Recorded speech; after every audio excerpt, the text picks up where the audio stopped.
It's been known for several months that Ducati plans to replace its existing V2 superbikes with a new V4 generation, and the unveiling of the Panigale R Final Edition has just confirmed it. The high-end road-legal superbike blends the race-spec Panigale R with the rare and collectible Superleggera. Ducati had conceived a masterful plan when it introduced the GP9 Desmosedici RR Motop Racer in late 2008. Taking a sharp turn from the steel trellis frame that had landed Casey Stoner with a world championship in 2007, the new bike was built around a carbon monocoque frame unlike anything we had seen in Grand Prix racing for several decades. 2 years later, Ducati introduced the Panigale 1199 Superbike, which also ran on a similar monocoque frame design, in this case made from aluminum. The plan appeared to reach a climax with the signing of Italian 9-time Motop world champ Valentino Rossi aboard the Desmosedici. This was every marketeer's ultimate wet dream: an Italian legend on an Italian motorcycle in Motop, and a world superbike WSBK racer with the same genes. Unfortunately, things didn't pan out exactly the way Ducati had hoped, as Rossi joined the list of renowned riders that failed to ride the monocoque frame to any success. By the time he left to return to Yamaha in late 2012, he had already convinced Ducati to ditch the innovative carbon chassis for the commonly used twin-spar aluminum design. Despite the fact that it didn't make as much sense anymore for Ducati to advertise its superbike's Motop pedigree, the Panigale 1199 proved to be quite competitive in WSBK. It is currently contesting its 6th season and, although it hasn't managed to win a championship like the preceding 1198 did with Carlos Checa in 2011, it finished in the runner-up spot in 2015 and a closely fought 3rd place last year in the hands of Chaz Davies. Ducati claims that the Panigale has achieved more than 800 podium finishes in superbike classes around the world. In the meantime, Ducati introduced the Panigale 1299 for 2015, dubbing the 197-horsepower 146.9 kilowatts superbike as the most powerful mass-produced V-twin ever.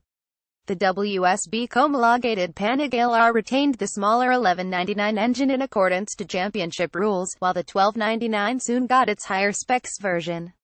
The very eclectic and limited Superleggera 1299 arrived in late 2016 with carbon frame, swing arm and wheels, as well as a monster of a motor pumping out 215 horsepower 160.3 kilowatts for 167 wet kilos 368 pound.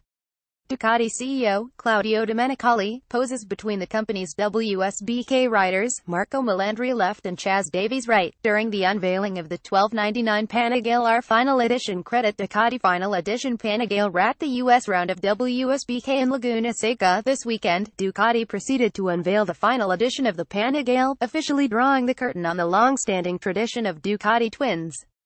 Sporting a tricolor paint scheme in the colors of the Italian flag, it is built around the aluminum frame of the Panigale R, fitted with the mighty motor of the Superleggera.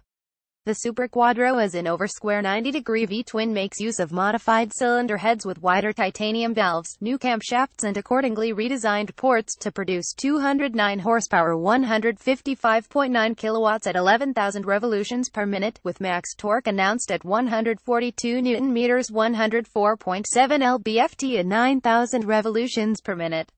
As expected, it is fitted with the same race electronics package as the Panigale R that includes preset riding and power modes, adjustable traction control, engine braking, and wheelie control, quick shifter, cornering ABS, and a GS-equipped data analyzer. Without the carbon running gear of the Superleggera, the Panigale 1299 R Final Edition tips the scales at a more real-worldly 190 kilograms 418.9 pound. It runs on forged Marcassini aluminum wheels, and it's furnished with a set of Öhlins NIX30 forks, TTX36 rear shock, and of course the top-of-the-line Brembo monoblock M50 semi-floating radial brake calipers biting on two huge 330mm discs. According to Ducati, the final edition will be a numbered collectible model, but its production run will not be limited to any specific number. We should certainly expect a price tag above the $35,000 of the Panigale R, but hopefully far lower than the $80,000 of the rare Superleggera.